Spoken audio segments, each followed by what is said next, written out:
Tonight at 6, hospitals prepare for the worst. If we stay on the trajectory we're on, we could get to a point where we don't have enough bed for people. Winds are already strong, but they'll be much stronger tomorrow.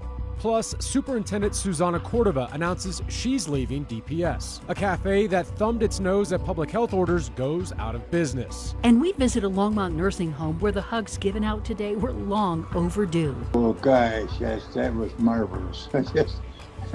I couldn't hold her hard enough. Experts believe there are more people infected with coronavirus right now in Colorado than at any point in this pandemic. The numbers certainly back that up. A record 6,400 cases were reported today. COVID is to blame for the deaths of 2,234 Coloradans since March.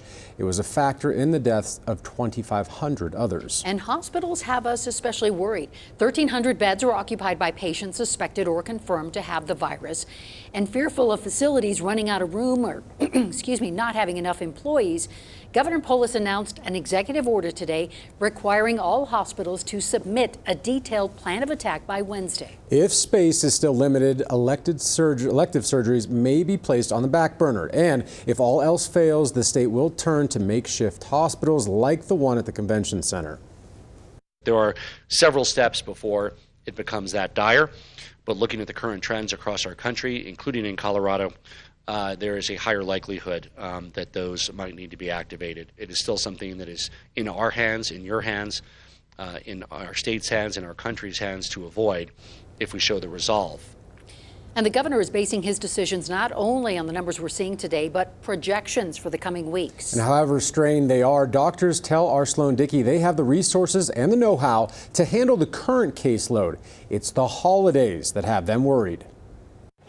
We're in a really serious situation right now. As new COVID cases break records across the state of Colorado, health officials are speaking out. I think what is clear is for the next few weeks, we will likely continue to see growth in hospitalizations. It's back to the basics for every Coloradan: hand washing, masks, and most importantly, staying home. I think the more we can act to prevent the hospitals filling up, to prevent the spread of infections, the better off our frontline workers will be. In response to the staggering numbers, the governor signed an executive order today requiring hospitals to increase their emergency beds by 50%, as many ICUs are nearing capacity. We're seeing what we would consider more conventional winter numbers where we're near 100% capacity at any given day. Ryan Thornton, the chief nursing executive at Health One, says the new spike in COVID numbers is concerning. Right now, our hospital systems in Health One are sitting right at that near full level, but not at full yet. But there are emergency plans in place to handle the current wave. It is serious, but we do have plans, and for right now, those plans are working. But as the holiday season approaches, it's up to everyone, he says, to work at slowing the spread. This holiday season may be the one that you want to really think through, how are we getting together? And is this really the right time to have that be within 6 feet of anybody? And Coloradans can be assured that the health system is working just as hard to keep everyone safe. We have fantastic emergency management systems here in this state and in this city, and the coordination of all of those has never been better. Sloan Dickey, Denver7. And for the better part of the year, we've talked about the merits of being ultra cautious. Understandably, that might lead some to believe that only the careless contract COVID-19, and that is not the case. Mark and Suzanne Neppy were plenty careful, and they still got sick. Suzanne's case was mild. Mark's was much more serious. This is not a hoax. This is not fake news. This is not the flu. This is something to be taken very, very seriously. Mark spent several weeks in the hospital, and the couple recounts their COVID experience tonight on Denver7 News at 10. Poudre schools will go remote on the 23rd and stay online through the semester. 154 confirmed cases and 80 presumptive ones have been reported in the district since early October. 66 of those were reported in just the last week. Susana Cordova is stepping down as superintendent of Denver Public Schools and taking a deputy position in Dallas. Cordova has spent virtually her entire life with DPS, first as a student, then as an educator. Her 2-year tenure as superintendent was marked by a blizzard, coronavirus, and a teacher strike. She's also the first Latina to hold this position. I want to thank my family for putting up with me, for the late nights, the distractions, the too much time on my phone, the too much work going on. They have absolutely enabled me to do this job, even when it came at their own expense. To my husband, Eric, to Alex, and to Carmen, thank you. I love you. Thank you for your endless support. And to the DPS community, to our Board of Education, thank you all. It has been an honor to work with all of you for the past 3 decades. And Cordova says she was not looking for a new job, but the opportunity was just too good to turn down. She has not given a date for her departure. Well, some heavy snow for the high country, hurricane force winds for the rest of us. Chief Meteorologist Mike Nelson is tracking what could be a wild Saturday. Mike? It's going to get a little crazy around here as a cold front moves in. In advance of it today, 64 degrees the high in Denver, a beautiful day.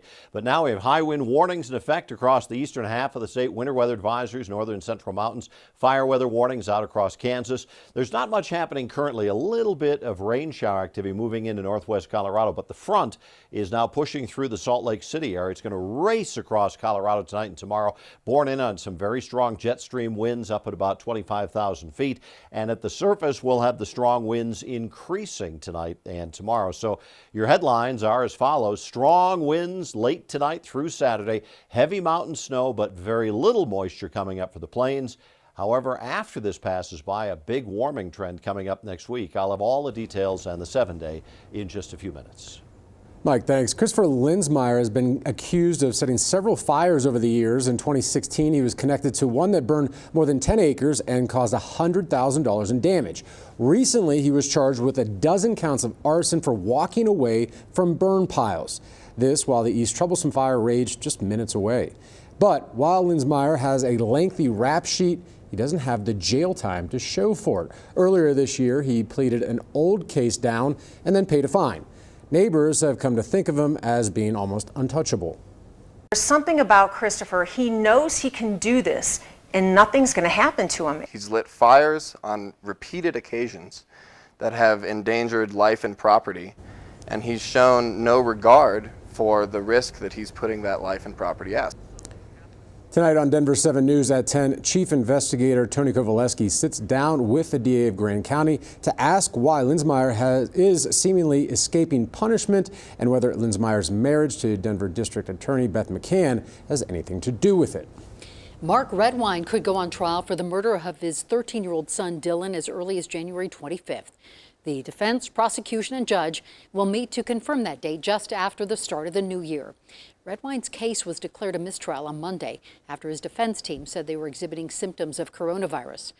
Dylan Redwine was last seen alive 8 years ago near Durango. His father, Mark, was arrested in 2017. Well, I'll say this for a man seen breaking into a Boulder bike shop. He has taste. Police say he made off with 2 bikes valued at $3,000 each. Now, those belong to customers, not the store. As a reminder, you can register your bike with Boulder Police. The restaurant owners who openly defied Governor Polis by welcoming diners during the stay-at-home orders are going out of business. CNC Cafe drew a groundswell of support from some Republican leaders and others when they opened for Mother's Day. Their Castle Rock location closed in July. A second operation in Colorado Springs will do the same on Sunday. The owners announced the news through a Facebook post, and they say they remain convinced that we are not in a pandemic. Colorado has until December 30th to spend COVID relief funds provided by the feds. Denver7 political reporter Megan Lopez tonight on the process and where lawmakers' priorities stand. On a beautiful fall day in downtown Denver, things are quiet around the Capitol. Work happening on the Gold Dome outside, but inside it's more or less empty, all except for one committee.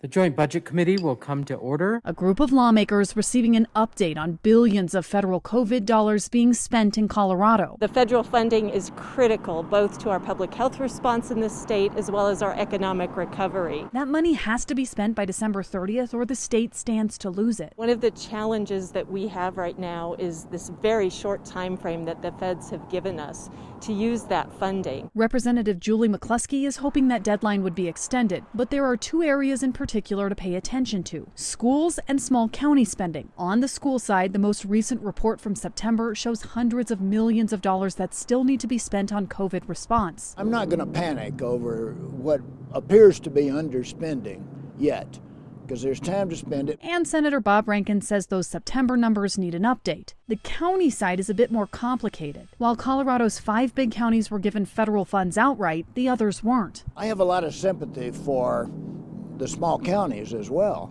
because they had to work on a reimbursement basis. Meaning they had to find the money to spend first, then get staff to file reimbursement forms, something that largely hasn't been happening. I mean, they basically have very few staff members, so this is an administrative burden on them. They need more assistance and support in getting those reimbursements filed. So Friday, the JBC committed itself to trying to help them. With that December deadline looming, though, I have a great degree of confidence that the vast majority, if not all, the funds will be spent. Governor Polis says he has a backup plan for unspent federal funding. If there is unspent money in that final few days, if they are not able to spend their money, we have allowable ways for the state to reallocate that. To make sure Colorado isn't missing out on money during tough financial times. Megan Lopez, Denver 7.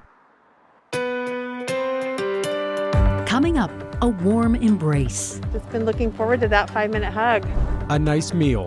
We have a new executive chef that's given him an outlet to be really creative and do things that aren't on the regular menu. And a good weekend to stay inside.